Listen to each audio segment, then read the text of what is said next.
minabuti ko na magpasya na dagdagan ng 500 pesos na extra effective today. Dinagdagan simula ngayong araw ng 500 pesos ng pamahalaang lokal ng Maynila ang natatanggap na subsidiya ng mga jeepney driver sa libreng sakay mula sa 3,500 pesos ay 4,000 pesos na. Ayon kay Mayor Isko Moreno Dumagoso, bunsod na rin ito ng panibagong pagtaas sa presyo ng produktong petrolyo na umaabot sa halos 20 piso kada litro. Pinangungunahan ng mga taga Manila Traffic and Parking Bureau o MTPB ang pamamahagi ng subsidiya. Ayun yung pangunang kinukuha nila bago sila bumiyahe dito ng umaga. Kumukuha sila ng 1,000 para sa diesel nila. Para makapag-diesel sila, makaikot muna sila. Pinuntahan namin kanina ang Balik-Balik Quiapo kung saan ang ruta ng pinakamaraming unit ng jeep na nagbibigay ng libreng sakay. Ayon sa mga driver na aming nakausap, sana mapalawig pa ang serbisyong ito. Bukod sa makikinabang ang libu-libong pasahero, kahit papaano ay may uuwi na hanggang 1,000 ang mga tsuper sa kanilang pamilya, kumpara sa 3 hanggang 600 piso kung walang subsidiya ng gobyerno. Maganda po yung ituloy na lang po yung libre sakay. Kasi po maraming tao talagang matulungan, mga pumapasok sa araw-araw, nakakatipid. Tapos yung mga kahit kami po ng mga jeepney driver, kahit papaano po kumikita kami.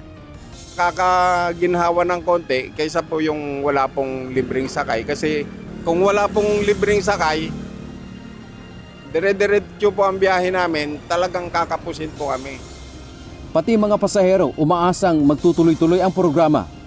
Malaking tulong sir, sobra. Lalo na po sa araw po na ito ngayon, marami pa akong nilakad po. Like sa kredensya sa mga anak ko from school. Na kung saan, yung munting barya ko ay naitabi ko na pwedeng pantawid.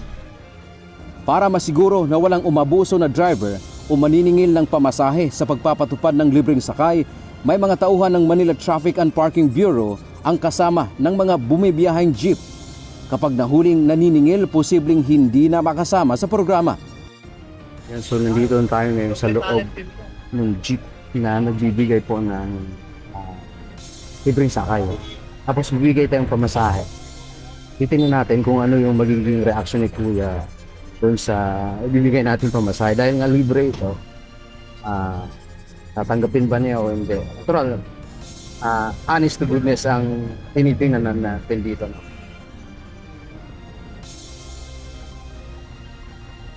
Kuya, pamasahe po. Libre. So yan po mga kasangbahay na patunayan natin, bawal pong tumanggap yung mga driver ng pamasahe. Sa katunayan, may kasama po sila, mga kasangbahay, na isang MTPB. Tama ba, sir? Taga-MTPB kayo. Kasi pagka, halimbawa, yung driver, naningil po yan, ay maaaring kinabukasan, hindi na po sila mapasama doon sa program pamahalaang lokal dahil nag-violate sila. Kasi nga, libreng sakay, hindi po pwedeng mangolekta ng pamasahe yung ating pong mga pababayang driver. So nakita naman natin, hindi tinanggap yung ating ibinigay na pamasahe. Pag meron po silang ganyan na ibinibigay po na bayad, ibinabalik po namin. Mismo pong driver po ang nagsosoli po. Sa naunang anunsyo ng pamahalaang lokal, 5 araw lang o hanggang bukas ang libreng sakay na nasa 1,043 jeepneys ngayon. Pero sabi ni Mayor Isko kanina, pinag-aaralan nila ang isyu ng pagpapalawig ng libreng sakay. Dagdag pa ni Mayor Isko, malaki rin kasi ang gastos para rito araw-araw. As of 10 a.m. kanina, umabot na sa 43,043 ang naasistihang pasahero ng libreng serbisyo na ito. Di ko pa po may pangako sa inyo kung tayo'y magtutuloy-tuloy. Dahil halos sumigit kumulang 4 na milyong piso ang ginagasta natin, taxpayers' money, para sa kapakinabangan ng mamamayan sa araw-araw sa programang libreng pamasahe o libreng sakay sa lungsod ng Manila. But we will update you for whatever it is, whether it is going to continue or not. Inaasahang bukas ay magbababa ng panibagong anunsyo ang Manila LGU hinggil dito. Dante Amento, UNTV, News and Rescue. Diyos ang aming sandigan, serbisyo publiko ang aming pinahahalagahan.